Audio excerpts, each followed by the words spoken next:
Hi there. Welcome to another edition of Jamaica Magazine. I'm Adrian Atkinson. As November rolls by and December strolls in, be reminded that extreme caution must be practiced throughout the Yuletide season. While you plan to attend social gatherings, small, indoor or outdoor, COVID-19 health and safety protocols must be observed. Also, keep up to date on the latest containment measures regarding the pandemic, as it certainly wouldn't be nice to be jailed or fined during the season of fun. Stay with us. We explore those issues and many other important matters during the next half hour. It begins now. Whenever you hear the following tone, the Office of Disaster Preparedness and Emergency Management, ODPEM, will be giving information on an emergency situation affecting the island. Please be on the alert and listen to your radio and television for further information.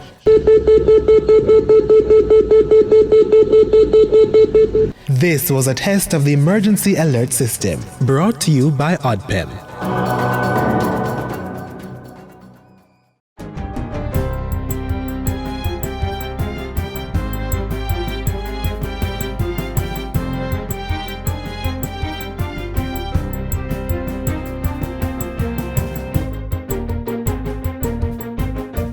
Good day, I'm Lorraine Mendez and this is your JIS News for Tuesday, November 24. Government is working on a plan to fast-track internet connectivity in rural areas. Technology Minister Daryl Val says he will provide more details on the plan in Parliament shortly. He was speaking at this weekend's launch of a public Wi-Fi hotspot in Maypen, Clarendon. It was set up by the Universal Service Fund and can accommodate up to 1,000 connections at a time. The provision of these public Wi-Fi hotspots is part of our mission to ensure that all Jamaicans have access to the internet and forms a significant part of transforming Jamaica into a truly digital society. The Technology Minister urged users to be careful of their online presence and the information they share over the internet, but also to use the technology for innovation. Technology has the power to drive economic growth and contribute to overall development, and the time has come for us to produce tangible products and services which can help to grow the Jamaican economy. Before the end of the year, at least 3 more towns will be enjoying public Wi-Fi hotspots. Jamaica's fight against the COVID-19 pandemic has received a further boost with a donation of test kits valued at $300,000. The supplies have been donated by the government of the Republic of Korea, its second such support to Jamaica's COVID-19 response. Health and Wellness Minister Dr. Christopher Tufton says Jamaica's management of the pandemic can only be successful through partnerships such as this. On behalf of the government and people of Jamaica, I wish to thank the government and people of the Republic of Korea for its generosity in supporting Jamaica's efforts in combating the COVID-19 challenge. In April, the Korean government, in collaboration with the Korea East-West Power Company, donated 2 real-time PCR systems for testing and analysis. This was in addition to DNA-RNA sample kits capable of testing 7,500 samples and real-time PCR sample kits also capable of testing 7,500 samples. The Southern Regional Health Authority has provided community health aides in Manchester with 140 home visiting bags and other equipment to support their COVID-19 intervention efforts. The home visiting bags and equipment contained inside cost 17.3 million Jamaican dollars. Each bag was furnished with a digital thermometer, stethoscope, forceps, hand sanitizer, kidney dish, goggles, disposable gloves, biohazard bags, and other items. A similar provision of 460 bags was made for community health aides in Clarendon and St. Elizabeth. As part of its COVID-19 fight, the Southern Regional Health Authority most recently recruited and trained 219 community health aides. Minister of Health and Wellness Dr. Christopher Tufton says greater emphasis will be placed on initiatives such as Jamaica Moves and the Wellness Agenda post-COVID-19 to deal with chronic non-communicable diseases (NCDs). Dr. Tufton made the remarks at the ministry's 11th annual Health Research Conference held recently at the Courtyard Marriott Hotel under the theme The COVID-19 Experience, Adjusting to the New Normal. He pointed out that chronic non-communicable diseases and comorbidities have shown to present an increased risk for persons dying from COVID-19. The health minister said going forward, the burden of NCDs was one of the key things that would need to be addressed through health research. As part of the COVID-19 response, the government has developed a COVID-19 research agenda to be undertaken over the next 2 years, and this has been outlined in a coordinated national roadmap for COVID-19 research. Transport Minister Robert Montague says with Parliament's approval of the Shipping Amendment Act, about 10,000 Jamaicans could gain employment in the merchant shipping industry. Minister Montague says this was determined following discussions with the Ministers of Tourism and Labour to assess the local shipping market. He says the Shipping Amendment Act will enable Jamaica to meet and honour its obligations under the Maritime Labour Convention and give effect to our decisions. The cruise lines have indicated to us that they are wary of employing persons from countries that does not codify in law the provisions of the Maritime Labour Convention. So we are taking a very important step today. Minister Montague was speaking in the House of Representatives recently. The legislation includes plans to improve the leave entitlement for seafarers, as well as their minimum working age and the availability of remittance services on board ships. It also covers provision of free water for workers and making ship owners liable for burial expenses and the health protection of all seafarers working on board their ships.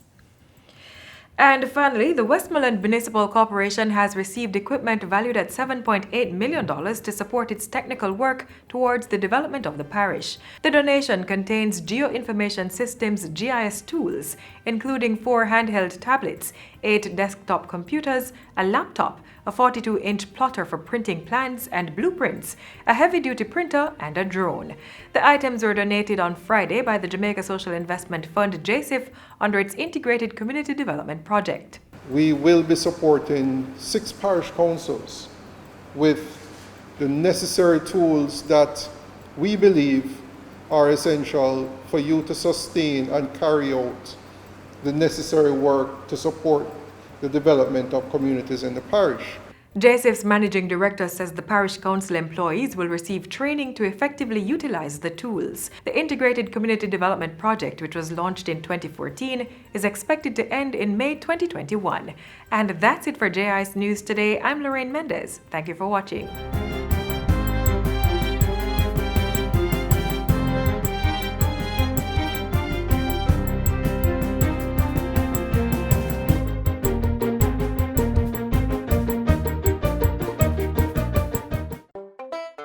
If I cancel them you off, make sure you gon' get them done. That is how we are go trace them, identify them, tag it and trace it.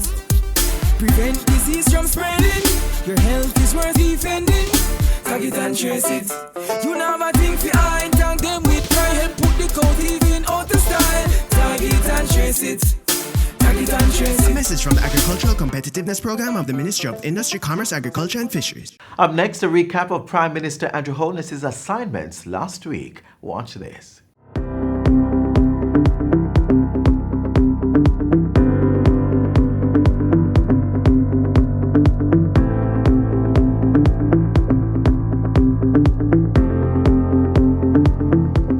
COVID-19 containment measures extended until December 1. MPs get $15 million each to start emergency road repairs, and the Prime Minister releases condition of permit for mining at Dry Harbour. You're watching Jamaica House Weekly. I'm Anthony Morgan.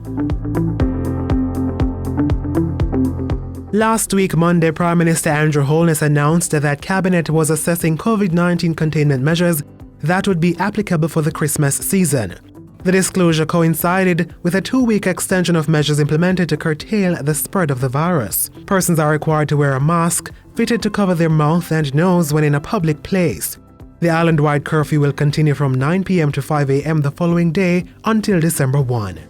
Protocols under the Controlled Re-Entry Program, to include pre-testing and signing up on the Jam COVID website, remain unchanged. Up to November 30, taxis are to carry 1 less than the maximum number of persons allowed by their license. Public transport operators are allowed 1 hour before and 1 hour after the curfew hour to get to and from home. Drivers are to comply with the requirements of keeping windows open and air conditioning off when operating the vehicle. The public gathering limit of 15 persons is still in effect, so too is the 15-person limit at burial sites. A ban remains on funerals, parties, and public events. Restrictions applicable to hospitals, nursing homes, and infirmaries are in place until November 30. And the stay-at-home order for persons 65 years and over is still applicable. In Parliament Tuesday, Prime Minister Andrew Holness announced a $2.3 billion emergency road repair program. $1.3 billion will go directly to the National Works Agency and $1 billion to the 63 members of Parliament. The enhanced disaster mitigation exercise follows heavy rains in recent weeks, which damaged several roads across the island. To be administered by the National Works Agency, the program will coincide with the annual Christmas mitigation works. It is one pipe, it is one set of roads, and we all have to collaborate. So the members of Parliament have to work closely with the NWA to look at the list of affected roads and together make the allocation and selection of roads. Each member of Parliament will receive $15 million to carry out road patching, debushing, beautification and drain cleaning. While encouraging parliamentarians to use the resources allocated to tackle mosquito-borne diseases, Mr. Holness gave specific instructions as to how the funds are to be used. $7 million has to go towards road patching, $4 million will go towards debushing, and $2 million each will be spent on beautification and drain cleaning. So the idea is not for us to be wasting resources, to give it to the MPs for them to do as they wish. But through a process of collaboration, let's look at the roads that are needed to support our economic development and support the movement of traffic, but also let's look at those roads that cause severe inconvenience to local communities. And the MPs and the councillors are in the best position because they see directly, firsthand, the issues. Prime Minister Andrew Holness has released the terms of the license for mining to be done in the Dry Harbour Mountains at Discovery Bay St. Anne. The permit issued to Bengal Development Limited was signed on November 5 by the Natural Resources Conservation Authority. It gives the company authority to carry out mining and quarrying of bauxite, peat, sand and minerals. Minerals include aggregate construction and industrial materials, metallic and non-metallic ores. The company is also permitted to extract limestone from 50 hectares of land in 3 phases. The 10-page document also outlines 72 conditions under which the license was granted. On Thursday, the Prime Minister joined the rest of the world in observation of International Men's Day.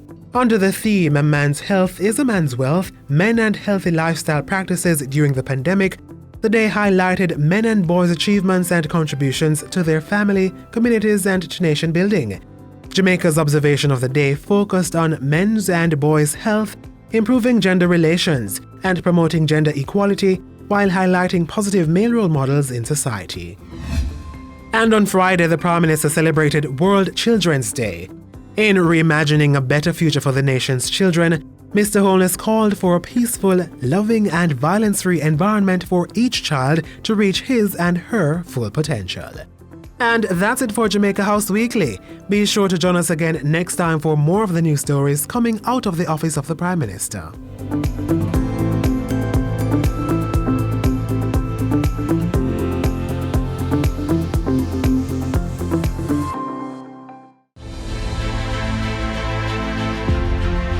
Informing. Jamaica today confirmed its first imported case of coronavirus.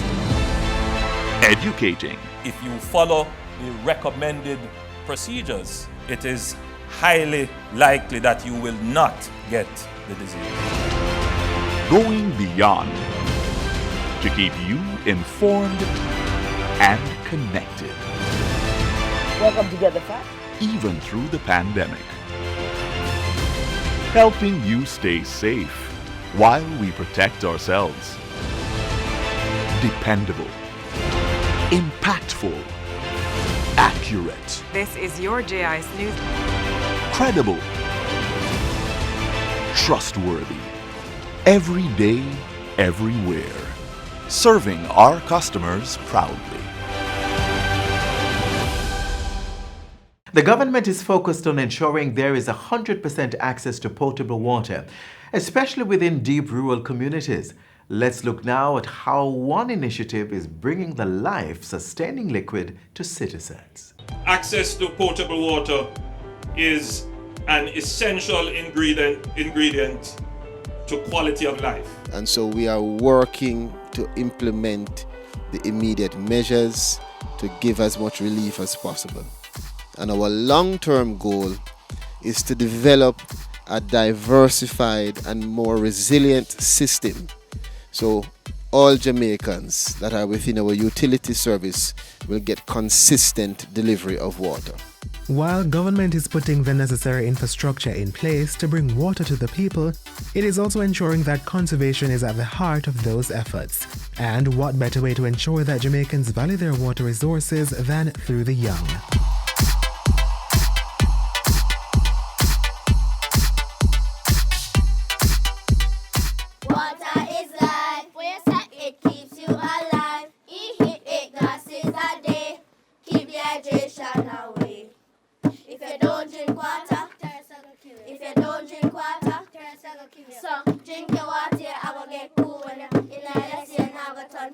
We cannot always build a future for our youth, but we can always build our youth for the future. That quote echoes perfectly the mission of the Ministry of Economic Growth and Job Creation's Water IQ or WIKI initiative. It's aimed at changing the ways Jamaicans use water by targeting the future of our nation, our young. The ministry focuses on children from primary and high schools across the island, training them to play an active role in water conservation. And of course, it doesn't hurt to improve the water usage of schools, which are among the largest consumers of the commodity. And he's supposed to drink about 1 liter of water. Under the Water IQ program, 12 students and a teacher are chosen from a target school. The teacher and the students are taught proper water management practices and techniques. Training is conducted by agencies within the ministry, including the Water Resources Authority, the National Water Commission, and the Rural Water Supply Limited. Water. My name is Rowan King. So what is the last water reading?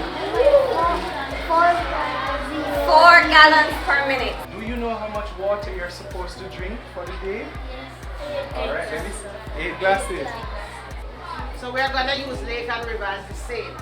Right, so if see right here, if it says that, you find your way over to river, if it says lake, and you take up one, wait if somebody is there, roll the die and put on one. We learn to tell children to build their water IQ, conserve water, not waste it, because in the future we will need it.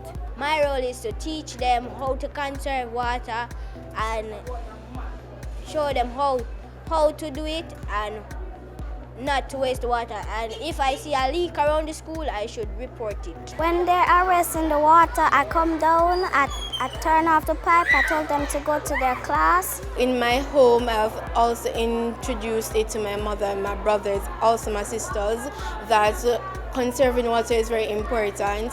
We should use small amounts when bathing. We should ensure that we turn off the faucets while brushing our teeth or even shaving. The water that is left after we have cooked or anything, we can use it to water our plants. Once training is complete, the students are assigned as water monitors and the teachers coordinate activities for the school. They are the ones who are leading the charge in helping the students to conserve water. And you know that when students are leading, they respond to their peers even more than adults.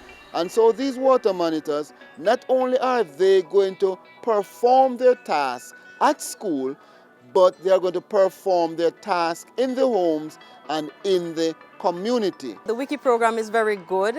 We like that it is really something that empowers the children. They're in charge of something. Even as children, teachers, parents, and the school community are engaged, the Rural Water Supply Limited also retrofits the schools with water harvesting and water conservation devices. The school is saving and will continue to save. Before, it was difficult for the students to wash their hands and flush the toilet and the chefs to cook.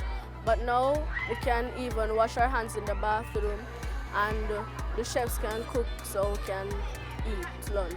When the tanks were not installed, we had to run to the pipe and get soaking wet and come back, and in the end of the day we get sick. Now when the tanks are installed, we can use the bathroom and wash our hands and walk on the corridor to our class without getting sick. We are very grateful. It's like we have water every day in the pipe. So far, 41 schools have benefited from the program. Additionally, Rural Water is in dialogue with the Ministry of Education, and we have received a listing of 182 primary schools which are in need of water supply. Funding in this regard is being sought to install rainwater harvesting solution. If you leave it to me, Mr. Kemoy Lindsay, and the team at the Ministry of Economic Growth and Job Creation, no school no left without the Wiki initiative. Thank you for the tank, rural water. I am sure it will make life much better when there is a drought and time get dry. No water, not the puppy don't need to cry. Cow have 2 tanks to a water like bunk, but we still not go waste water monitors in place. You too can join the water conservation and efficiency movement right there in your homes. Invest in water-saving devices. Check for leaks and fix them promptly. Reuse water where possible. And just be mindful of your treatment of this precious commodity. Water is life. Rural water supply is on a mission to save the nation. Life. Water is life.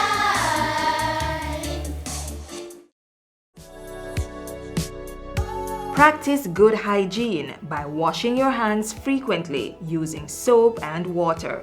Here's how you should do it while conserving water. Turn on the tap to wet your hands, then turn off the pipe. Lather your hands and the tap with soap. Turn on the tap and wash your hands, back, front, and in between fingers. Use some of the water to wash off the tap, then turn it off.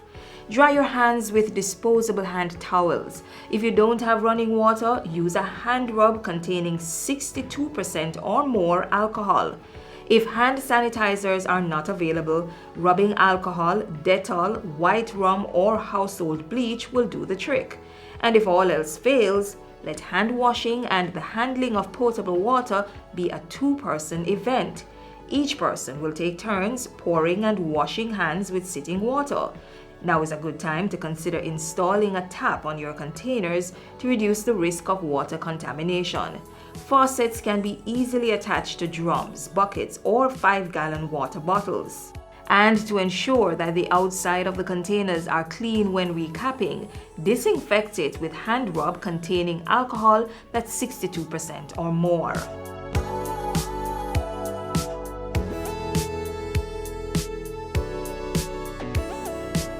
The 5 R's of water conservation are also necessary to practice.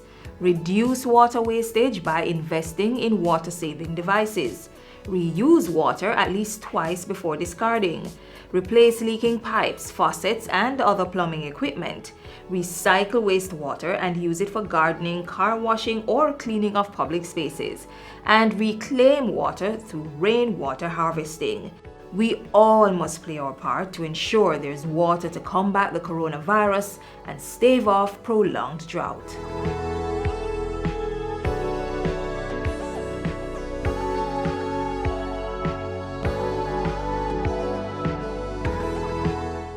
Android, iOS, non-internet based. It doesn't matter the brand, type, model, or cost.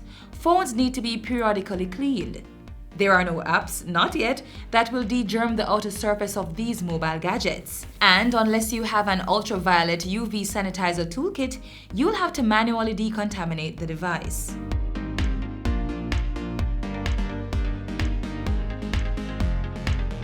Germs are everywhere, and so too are our phones, inside a bag or pocket, on a table or counter, the car, bed, even in our hands.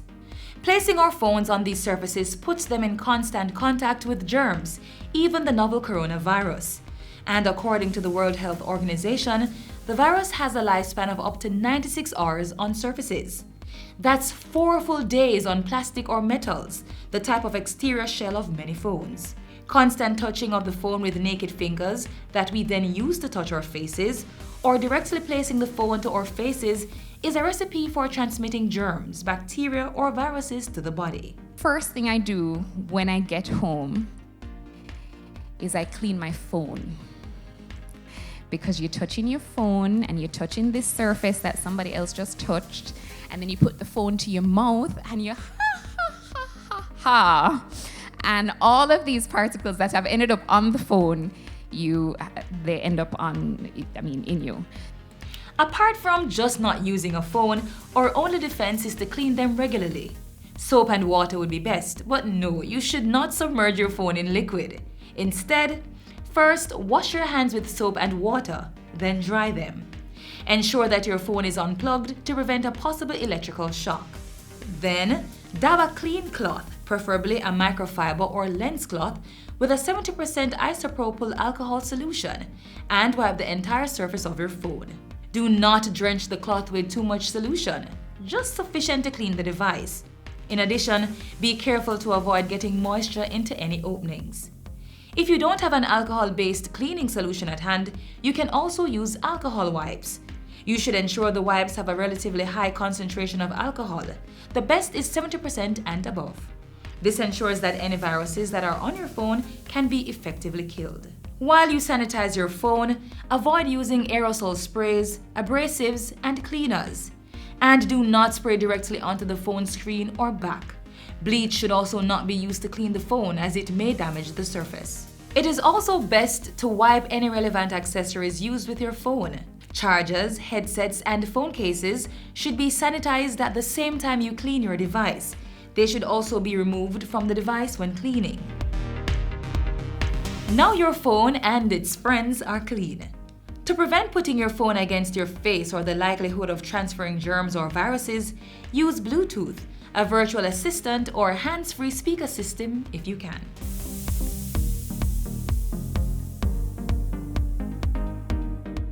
An important message from the Ministry of Health and Wellness. What to do if you think you have been exposed or are experiencing signs and symptoms of COVID-19.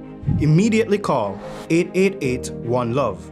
That's 888-663-5683. In addition, you should stay at home. Don't go to work, school, or any public place. Do not use public transport, and avoid visitors to your home.